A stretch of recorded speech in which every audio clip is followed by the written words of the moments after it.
have ended with Humphrey. I hope you enjoyed it as much as you do. I love that little guy. He's so cute and he's so helpful. So what we're going to do now is we're going to move on to our new book, The Case of the Dognapped Cat. Okay? It's kind of an interesting story. You're going to meet some junior detectives. You're going to meet a cat named Samson who's kind of cranky. You're going to meet parents and bad guys and all sorts of things, as this is a mystery. See if you can solve the mystery. All right? So we're going to start with chapter 1. This book has pictures in it, unlike Humphrey that had none. So you will be seeing pictures that I'll show you, okay, as we go through the book. It has 15 chapters in it, so we're going to be doing it for the next 3 weeks, because, 15 divided by 5 equals 3, so 15 chapters divided by 5 days a week is 3. So we're going to finish this up, and if we get to go back to school at some point, then you'll each get your own copy to use in class, and we'll go from there, okay? So, are you ready for the new adventure? Here we go. The old desk. Okay? I'm bored, Mike Conley said.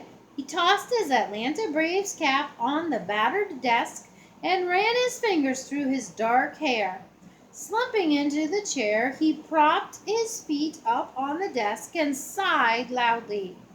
School's only been out 2 weeks, Corey said. He gently rubbed the braces on his teeth.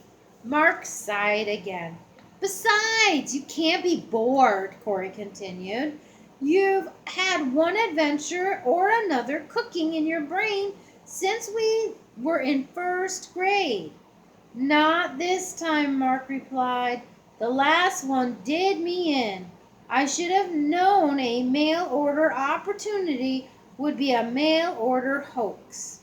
If my folks didn't loan us $50, Sheriff Hadley said we'd be in real trouble.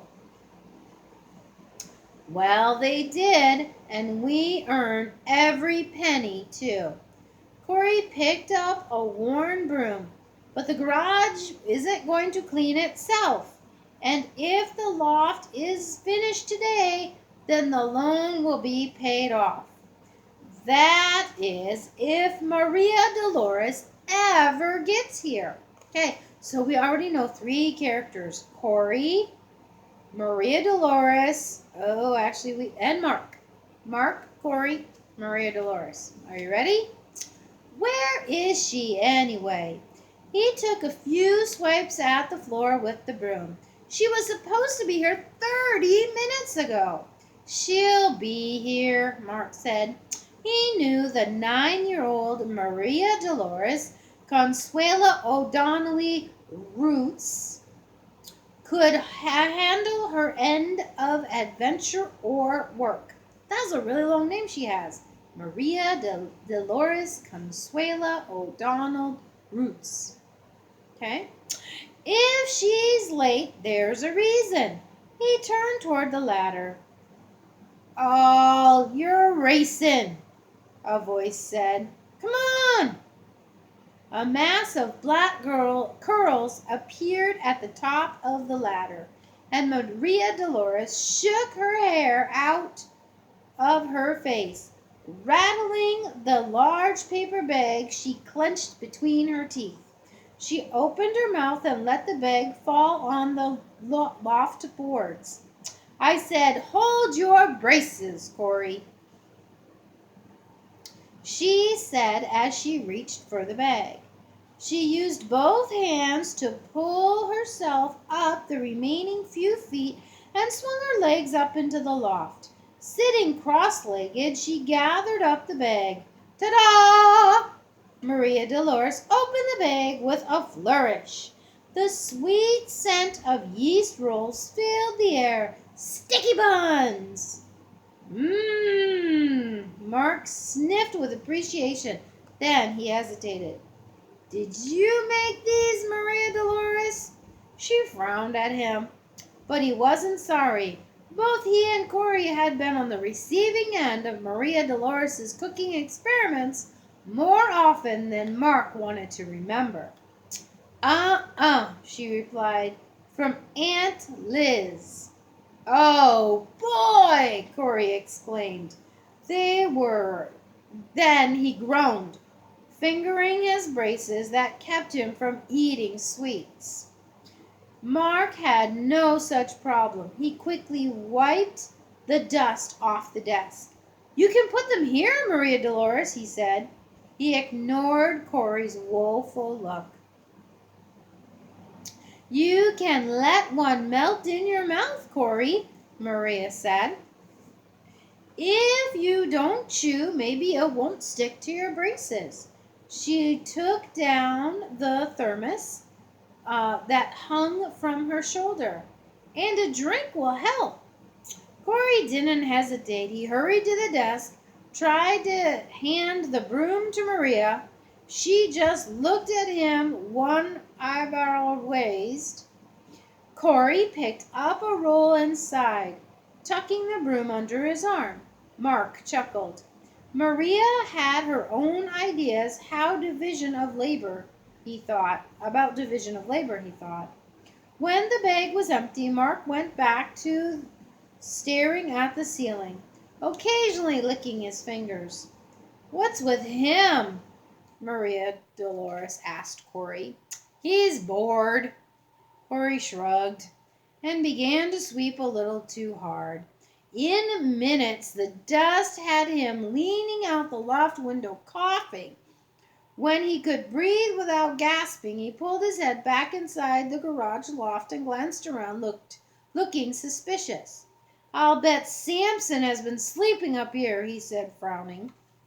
Mark knew that Corey's allergies got worse whenever a cat was around, especially Samson. But this time, Corey's sweeping had both him and Maria Dolores sneezing too. It was just the dust, Mark gasped, fanning himself. Nobody's been up here all year, except for us, of course. Maria Dolores stumbled over the trash they had swept up beside the desk. She picked up a dusty sign that stuck out at an angle. What's this? Mark swung around. He took the sign from her, rubbed off the dust, and held it up. Crime Busters was faintly visible against the dark wood. It's a Crime Buster sign, he said. Dad told me he used to have a detective agency up here when he was a kid. I bet he left more stuff up here. He turned back to the desk and opened the center drawer. After scrounging around in the odds and ends, he found a yellow notebook and a worn stub of a pencil. He flipped open the notebook. Hey, here's a record of his last stakeout. Listen to this. 9:10, Cased Stanford's Grocery. Maria Dolores peered over his shoulder. You mean he kept records of everything? Just like a real private eye? Yeah, Mark's boredom had disappeared. He grinned at Corey, who was leaning on his broom handle. Did he ever arrest anyone? Maria Dolores asked. Her dark eyes shone with interest. Mark replied, lost in thought. Earth to Mark, Earth to Mark, Maria Dolores chanted. Mark ignored her. Hey, just look at these notes. My dad never told me about this. He had real cases. People from all over town hired him to find things. Okay, so there they are, looking at the dad's notes. Okay? Here's a case about the Abbott pearls. These numbers at the bottom, Dad actually made money. Maria Dolores said. She looked at Corey, a grin on her face. Here we go again. We can start our own detective agency right here, Mark said, waving his hand. Dad had the perfect place. Private for our clients, a desk, chairs. Yeah, like who's going to climb that ladder to hire us? Can't you just see Mrs. Parsons climbing up here? Maria giggled. More like Tommy Ellis with a pocket full of pennies wanting us to find the ragged teddy bear his mother is always trying to lose. Mark frowned at the mental image of the elegant Mrs. Parsons scrambling up the ladder. We'll work something out. He turned to Corey. What do you think? Corey put down his broom. You don't have to meet here. Right, we can go to the clients, Maria Dolores agreed. We can advertise like my uncle does. How about an introductory special? Then it's settled, Maria Dolores. Mark asked. Count me in, she said. Corey. Mark turned to his friend. Corey hesitated only 1 second. I'm in, he said, but I don't see where. Never mind. The three crime busters were open for business. Mark said. He picked up the sign and hung it on a nail over the old desk. Bring on the first case. And that is the end of chapter 1, short and sweet. Please answer the questions. Look for the vocab list that will go with this. I'll put it on Friday for the test next week, okay? And have a great day. Bye-bye, guys.